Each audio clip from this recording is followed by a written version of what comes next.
Voyons ensemble comment trouver la formule de la différence de marche delta dans le cas du schéma qui est affiché, c'est-à-dire une lame à face parallèle, on voit que les dioptres sont parallèles, mais une lame qui fait un sandwich avec de l'air à l'intérieur, donc c'est-à-dire une lame d'air à face parallèle.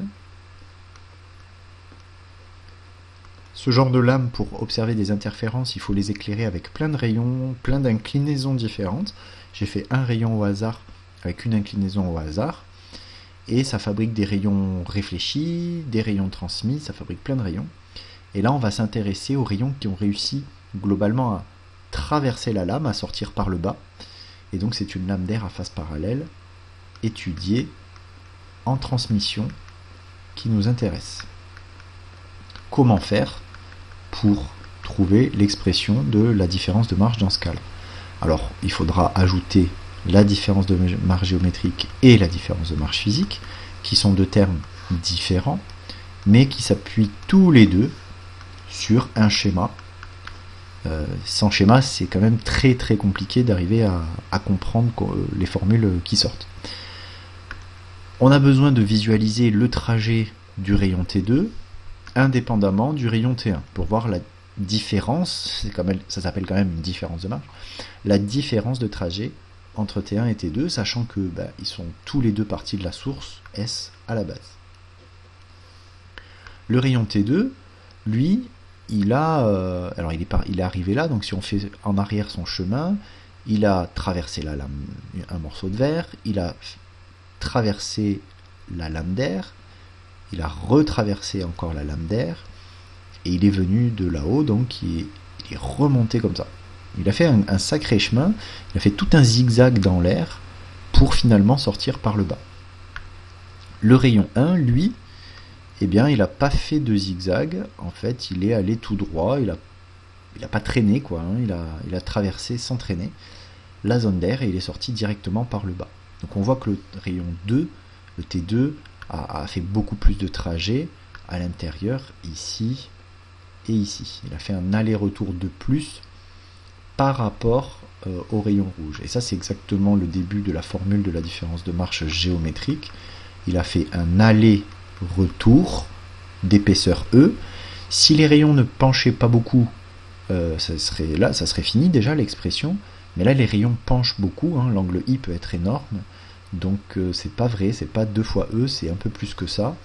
Et pour corriger ça, pour avoir la vraie distance, il faut juste multiplier par cosinus de l'angle qui est, je vous le montre, hop, de l'angle qui est ici, là, dans l'air, ici.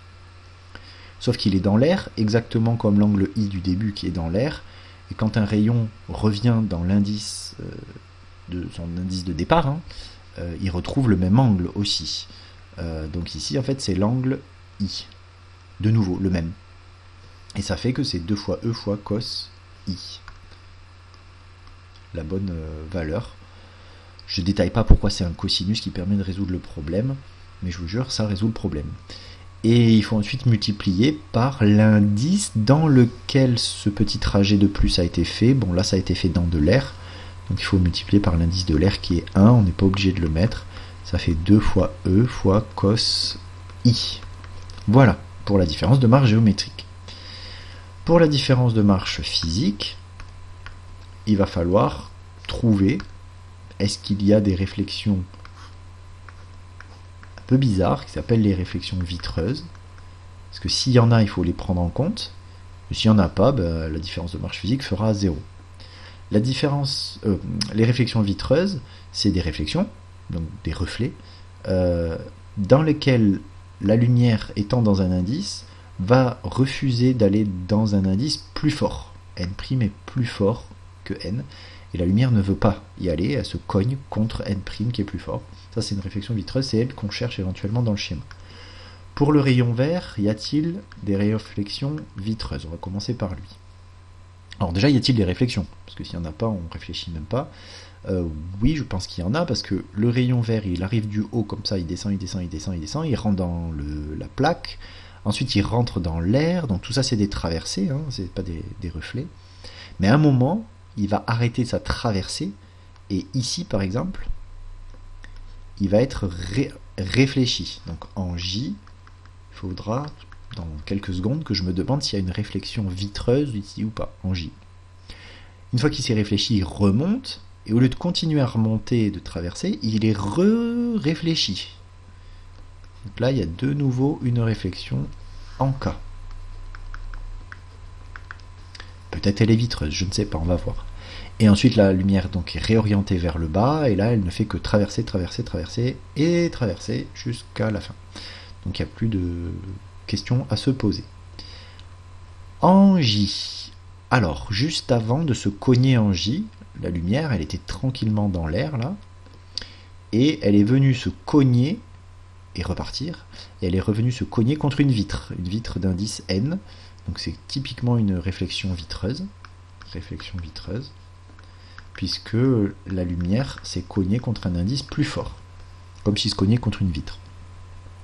Ensuite, la lumière est remontée, une fois qu'elle s'est cognée en J, elle est remontée, et elle s'est cognée en K. Sauf que juste avant de se cogner en K, elle était aussi dans de l'air.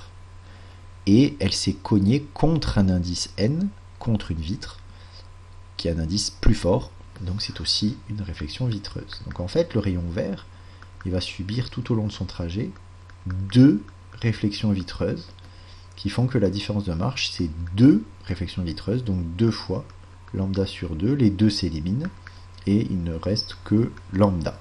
Il a une différence de marche de lambda, de marche physique. Le rayon rouge va être beaucoup plus facile à faire que l'autre, puisqu'en fait le rayon rouge, lui, ne fait que traverser de haut en bas sans jamais s'arrêter, il n'a aucune réflexion, donc aucune différence de marche physique à gérer, c'est sûr que ça fait 0. On se retrouve donc au final pour la différence de marche physique de ce système en entier à faire la différence, donc la soustraction entre delta phi 1 et delta phi 2, ou delta phi 2 et delta phi 1, donc comme on veut. Si on fait le premier, ça fait lambda moins 0, ça fait lambda. Si on fait le deuxième, ça fait 0 moins lambda, ça fait moins lambda. La différence de marche physique est donc de plus ou moins lambda, selon le sens dans lequel on a fait le calcul. Et on peut donc conclure sur la différence de marche de cette lame d'air à face parallèle étudiée en transmission. Sa différence de marche, c'est 2 fois E fois cosinus de l'angle I, plus ou moins lambda.